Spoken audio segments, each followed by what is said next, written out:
సీమ రాజకీయాల్లో ఎమ్మిగనూరుది ప్రత్యేక స్థానం.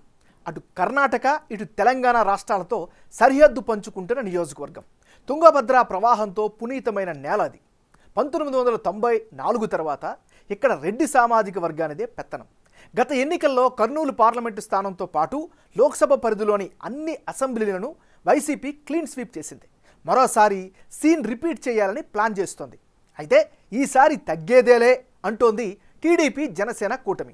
నిజానికి ఎమ్మిగనూరు ఒకప్పుడు టీడీపీకి కంచుకోట. 2004 వరకు ఇక్కడ టీడీపీ హ్యాట్రిక్ విజయాలు సొంతం చేసుకుంది.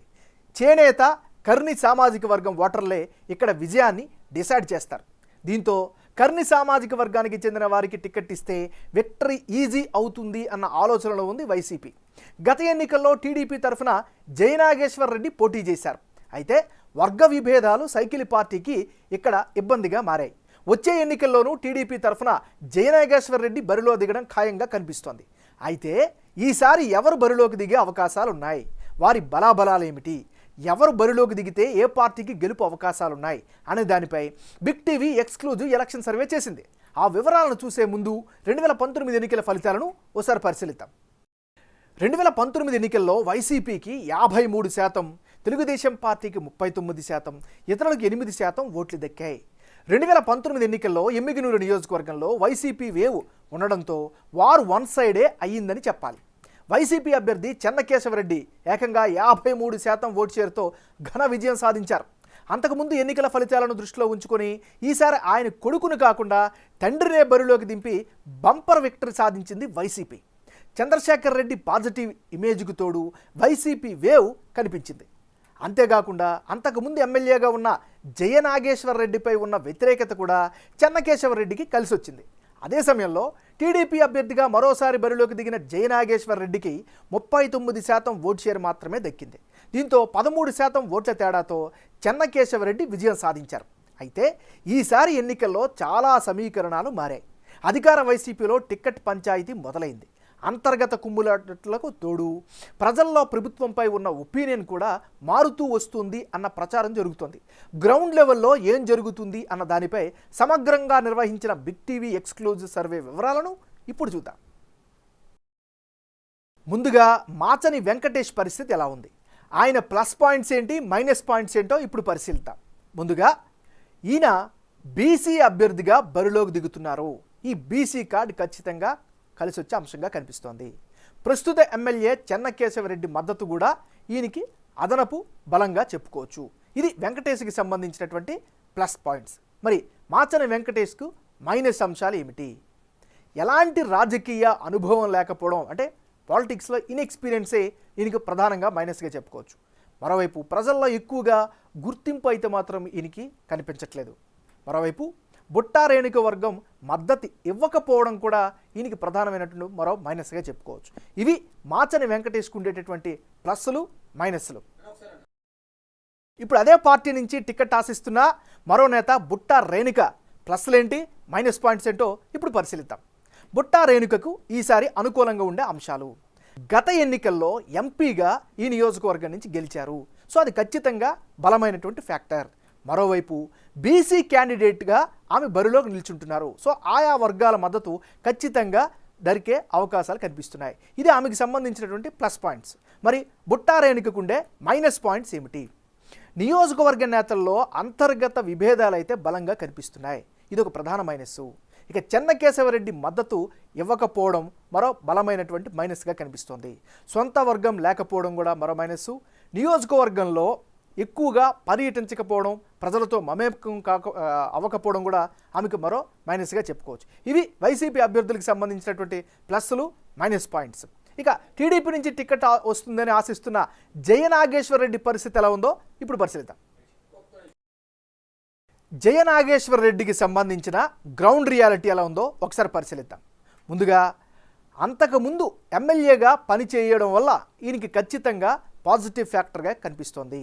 మరోవైపు తన తండ్రి బివి మోహన్ రెడ్డి రాజకీయ నేపథ్యం ఈయనకి మరో ప్లస్ పాయింట్గా అభివర్ణించవచ్చు. జయహో బీసీ పేరుతో ఆయన నిర్వహించినటువంటి కార్యక్రమం చాలా మంచి పేరునైతే ఈయనకి తీసుకొచ్చింది. గత కొన్ని రోజులుగా ప్రజలతో మధ్యలో ఉన్నారు, కార్యకర్తల మధ్యలో ఉన్నారు, చాలా యాక్టివ్గా పాలిటిక్స్ని చేస్తున్నారు. ఇది ఈయనకి సంబంధించినంత వరకు గ్రౌండ్లో కనిపిస్తున్నటువంటి వాస్తవ పరిస్థితి.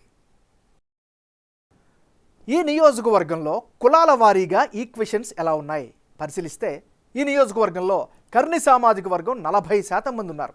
ముస్లింలు 22%, ఎస్సీలు 17%, బోయిలు అంటే వాల్మీకి కమ్యూనిటీ 13% ఉంటే రెడ్డి సామాజిక వర్గం 5% మంది ఉన్నారు. అంటే ఎమ్మిగనూరు నియోజకవర్గంలో కర్ణి సామాజిక వర్గ ఓటర్లు అత్యధిక సంఖ్యలో ఉన్నారు. 40% మంది ఉన్న ఓటర్లలో సగం మంది వైసీపీకి సపోర్ట్ చేస్తున్నారు. ఈ సామాజిక వర్గానికి చెందిన మాచని వెంకటేష్ను నియోజకవర్గ ఇన్ఛార్జిగా ప్రకటించడంతో ఈ మద్దతు మరింత పెరిగింది. నియోజకవర్గ టికెట్ ఆశిస్తున్న మరో నేత బుట్టా రేణుకు కూడా ఇదే సామాజిక వర్గానికి చెందిన నాయకురాలు.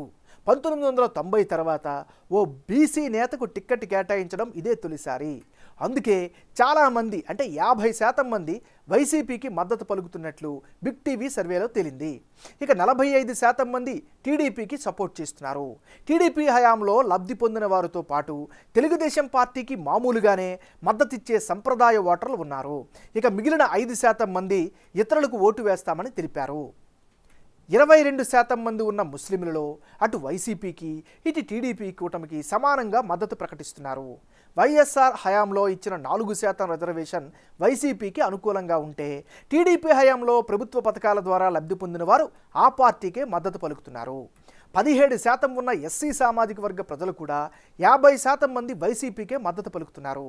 టీడీపీకి 40%, ఇతరులకు 10% తమ మద్దతు ఇస్తున్నారు. 13% ఉన్న వాల్మీకి బోయల్లో వైసీపీ టీడీపీ కూటమికి సమంగా మద్దతిస్తున్నారు.